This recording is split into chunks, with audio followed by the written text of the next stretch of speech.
इसमें जो इम्पोर्टेंट बात है वो ये देखना है कि शी जिनपिंग और प्राइम मिनिस्टर मोदी की क्या मुलाकात होती है, प्रीमियर शी और प्राइम मिनिस्टर मोदी की, क्योंकि डिसएंगेजमेंट तो हुई है। ये है एटॉमिक रियासत पाकिस्तान, पासपोर्ट आपका हरा है, इस्लामी जमहूरिया पाकिस्तान।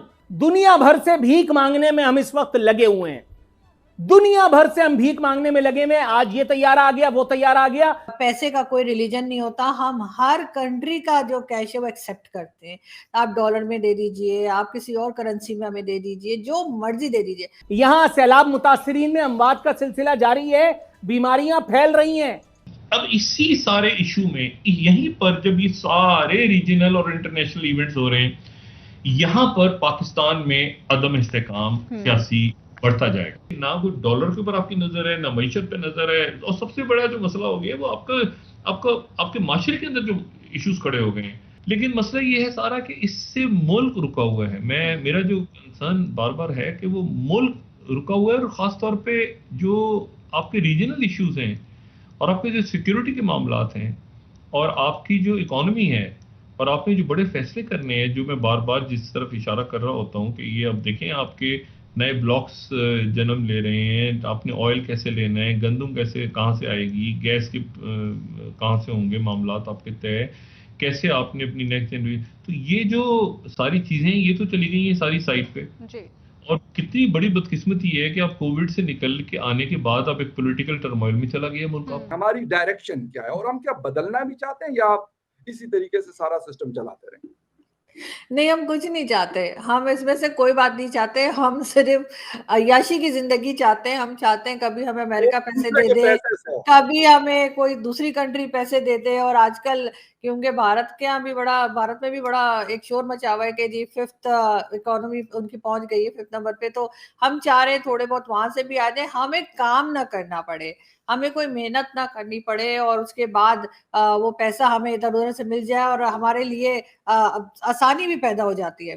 कभी फ्लड आ जाता है, कभी अर्थक्वेक आ जाता है, कभी कोविड आ जाता है, कुछ ना कुछ चलता रहता है। 75 इयर्स हो गए, हमने कोई ऐसा काम नहीं किया। यानी पहले जो हमारे रोड्स थी या बिल्डिंग्स थी वो अंग्रेज बना के चले गए थे, उसके बाद उनकी मेंटेनेंस जो है वो चाइनीज कर देते थे या अमेरिकन आ जाते थे उसमें कुछ और सही करने के लिए। हम वो कौम है जिसे ऊपर वाले ने मेहनत से बचा के रखा है। हम कोई काम नहीं करते, हम सिर्फ लोगों को चूना लगाते हैं, लोगों को टोपी पहनाते हैं, टोपी ड्रामा करते हैं, इसके अलावा हम कुछ नहीं करते। तो अभी भी हम वही कर रहे हैं और आगे भी हम वही कुछ करते रहेंगे। और चाहे वो हमारे पॉलिटिशियंस हो या कोई भी हो, हमने और कुछ सीखा ही नहीं है, ना ही हमें कोई शौक है काम करने का कि हम निकले और हम खुद अपनी इंडस्ट्रीज हमारी चलें, हमारे यहाँ से कोई सामान तैयार हो जिसकी दुनिया को जरूरत हो। एक वो बस फुटबॉल हमने बना लिए और हम सोच रहे हैं कि बस ये फुटबॉल लेके हम पूरी दुनिया में घूमते रहेंगे, इसके अलावा कुछ नहीं होगा। जमीनें हमने खत्म कर दी हैं, जहाँ पे कहना चाहिए कि कोई फसल लग सके, जहाँ पे हम अनाज उगा सकें, वो हमने सब हाउसिंग स्कीम्स बना दी हैं और मलिक रियाज और इस तरह के लोगों को हमने दे दिया है। तो ऑब्वियसली हमें उसकी भी, बल्कि अब तो मौलाना तारिक जमील के बेटे ने भी जो है वो एक हाउसिंग स्कीम का अनाउंसमेंट कर दिया है और मौलाना साहब उसका भी ओपनिंग के लिए जा रहे थे 15th या 16th को। नहीं, हम उनको बिल्कुल मुबारकबाद एडवांस में दे रहे थे। वैसे मुझे ये खबर इसका नहीं पता था, लेकिन आप क्योंकि इस तरह की खबरें अक्सर कोच लगा के निकालती हैं, तो हम उनको, मौलाना साहब को और उनके बेटे को तो मैं नहीं जानता, लेकिन चलो हम फिर भी मुबारकबाद दे देते हैं कि चले आपकी कमी थी, तो वेलकम आपको भी करेंगे उस तो क्लब के उन्होंने अंदर। बहरहाल चले, वो भी एक तरह से जमीनों के ऊपर वही तमाशा शुरू वही करेंगे जो होगा, हमेशा से होता होता तो है, वही है, लैंड ग्रैबिंग। होता तो एग्जैक्टली वही है। अगर वो ना हो तो फिर इस काम में पैसा भी नहीं है। सीरियसली अगर आप साफ सुथरा काम करेंगे तो इसमें मेहनत ज्यादा है और पैसा उस तरह अर्निंग आप नहीं कर सकते जिस तरह ये लोग मतलब 5-5 6-6 साल के बाद इनके पास और बिजनेस और जेट खड़े होते हैं। हमारे यहाँ तो फखर वो जो कहा जाता है रियासत मदीना, खैर इमरान खान का दावा था, लेकिन उससे पहले भी जितनी गवर्नमेंट्स आई हैं सब जो है वो रिलीजन का नाम लेके चलती रही। तो हमारे यहाँ तो ये भी हो चुका है कि ताज कंपनी जो कुरान छापा करती थी वो लोगों के पैसे खा के भाग गए थे, और लोगों को, कई मेरे अपने जान पहचान के लोग तो बेचारों को हार्ट अटैक हो गया, किसी कोई बिल्कुल ही बेचारे की हालत खराब हो गई लोगों की। तो किस पे भरोसा करेंगे? यहाँ पे कोई काम करने को तैयार नहीं है। हाँ, जुगाड़ लगवा लीजिए, जितना मर्जी जुगाड़ लगवा लीजिए, उसके लिए लोग अच्छा, तैयार अर्जुन जी एक और चीज है, एक तो IMF ने हमें कर्जा दे दिया, लेकिन उसके बाद भी हमारी हालत कुछ संभली नहीं। डॉलर का रेट 232 से मतलब अब 240 पे ओपन मार्केट और आज 232 में इंटरबैंक चल रहा था। एक तो ये है। फिर एक वीडियो हमें नजर आई बलूचिस्तान के अंदर, अभी किसी ने कमेंट भी किया कि जी वो टमाटर ईरान से आए थे तो लोगों ने उसको शिया और सुन्नी, मतलब इस तरह की चीजें। मतलब अफसोस मुझे इसलिए होता है कि हम तो वैसे दुनिया, मतलब चाइना से पता नहीं क्या कुछ आता है पाकिस्तान में, फ्रूट्स आते हैं मुख्तलिफ किस्म के और सब्जियां आती हैं मुख्तलिफ किस्म की, उसके ऊपर हमने कुछ नहीं किया। लेकिन ईरान से अगर टमाटर आता है, बेशक उनका जो भी जिसको भी फॉलो करते हैं, हमारा इससे क्या लेना देना, एक बात कर रहा हूँ।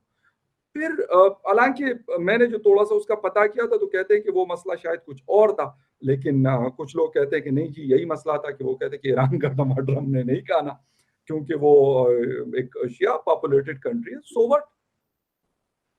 नहीं, बिल्कुल ऐसा है। वो वीडियो मैंने भी देखी है, काफी डिस्टर्बिंग है। और यही सुनने में आ रहा था कि जी क्योंकि ईरान से आए तो इस वजह से, तो ये माइंडसेट तो हम लोगों का है। मैं तो बल्कि यही कहूंगी कि ईरान हो या इंडिया हो या कोई दूसरी कंट्री हो, वो हमें हरगिज वेजिटेबल्स वगैरह ना दें, क्योंकि ईरान से आएगी तो शिया होगी, इंडिया से आएगी तो हिंदू होगी, तो चाइना से आएगी तो ऑफकोर्स वो तो किसी रिलीजन को ही नहीं मानते।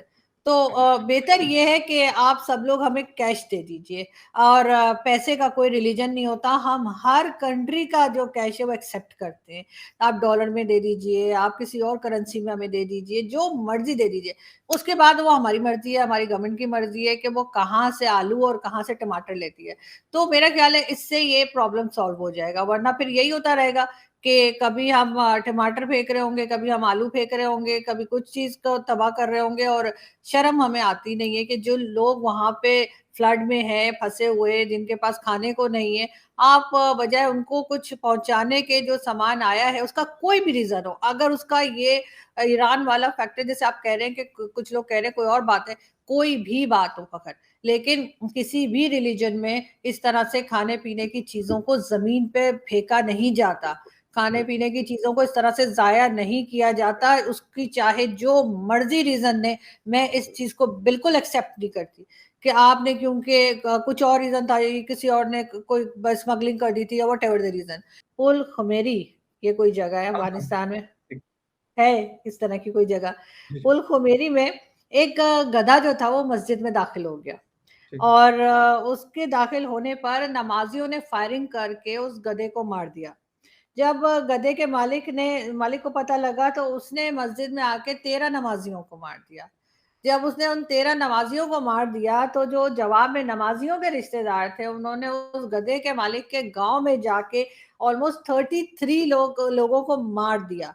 और इस तरह से 38 इसमें लेडीज भी हैं, यानी जितने लोग मारे गए बिल्कुल। उनमें। और इस एक गधे के पीछे जो है वो ये समझें कि तकरीबन 50 से ऊपर लोग जो है अभी तक मारे जा चुके हैं। भाई गधे के पीछे ये तो हमने अपना मुल्क गवा दिया, तो मतलब लेकिन अब नहीं, क्या मैं कहूँ, आई एम सॉरी मैं टू से। ये नहीं, मैं ये बताना चाह रही हूँ कि ये माइंडसेट है अफगानिस्तान का, कि जी, असला उनके यहाँ बेशुमार है, उनको कोई टेंशन नहीं है, ना कोई पूछने वाला है कि तुमने क्यों मार दिया, क्या कर दिया। कि वो एक गधा जो मस्जिद में चला गया, उसको मारने के पीछे उन्होंने ऑलमोस्ट 50 से ऊपर लोगों को मार डाला है। और उसके बाद हमारे यहाँ ये कहा जाता है कि ये बड़े सिविलाइज्ड लोग हैं, इनकी तो मदद करनी चाहिए, इनका तो साथ देना चाहिए। और यही करते करते करते इमरान खान साहब चले गए, और यही जनरल फैज ने भी यही किया था, जो वहां जाके कहवा पी रहे थे और बड़े स्टाइल मार रहे थे। वैसे आजकल है कहाँ, नजर नहीं आ रहे।